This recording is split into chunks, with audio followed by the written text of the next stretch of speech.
1984 Prelude, December 21st.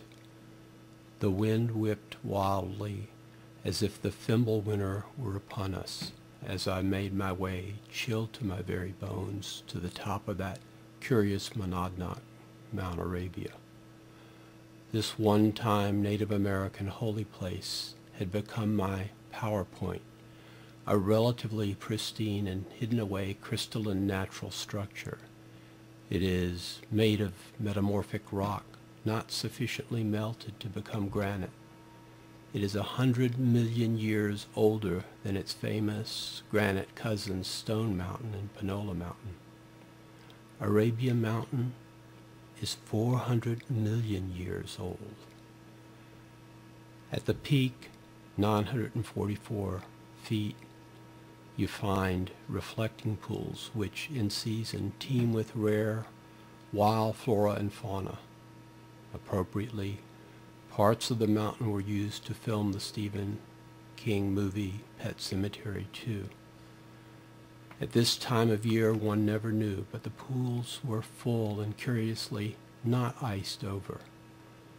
The face of the moon starkly reflected from the most elevated pool, and I once again drew my blade and pierced Luna with my Templar sword, feeling, then seeing the electric blue energy, odic force, orgon or ki, prana, dark energy, a modern version of the moon drawn down, as one might wish to describe it. It entered the crown of my head, slid down my chest and shoulder into my arm, my hand, and out to the hilt of the blade, out to the point.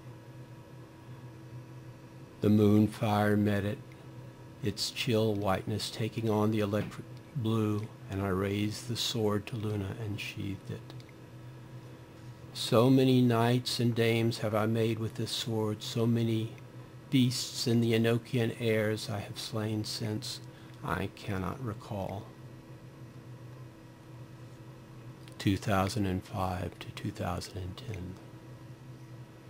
I often arranged to go with Tau Dociothos to the mountain, and we seemed to have our gathering points and times, 4 p.m. at the peak or at Consecration Rock, pretty together with those we expect to meet there.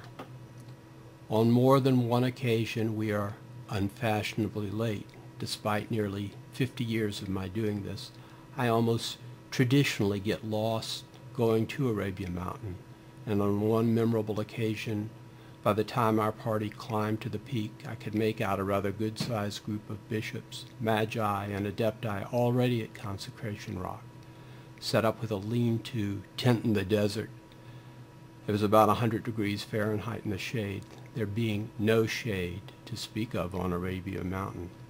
I looked around, nobody else outside our group there as usual, with all the Save the Wilderness official stuff belatedly being done by the state and traditional preservationists. After quarrying the mountain for half a century, Arabia itself remained mercifully obscure and unattended.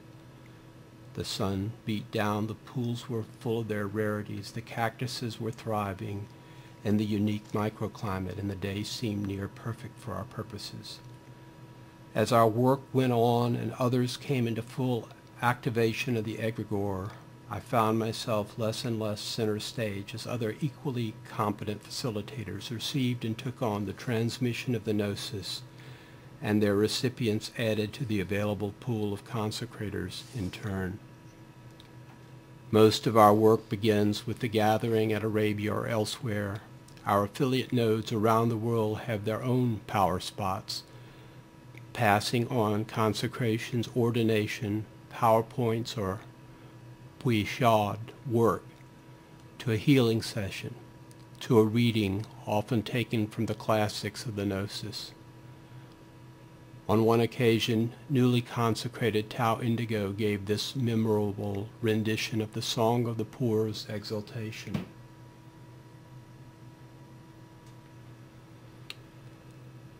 In the name of the great life, may hallowed light be glorified. A poor man am I who comes out of the celestial fruits, a stranger to the world who comes out of the distance. A poor man am I, to whom great life give ear, a stranger to this world whom the light treasures made world strange. They brought me out of the abode of the good ones. Ah me, in the wicked ones' dwelling they made me to dwell. Ah me, they made me to dwell in the wicked ones' dwelling, which is filled full of nothing but evil. It is filled full of nothing but evil, filled full of fire which consumes.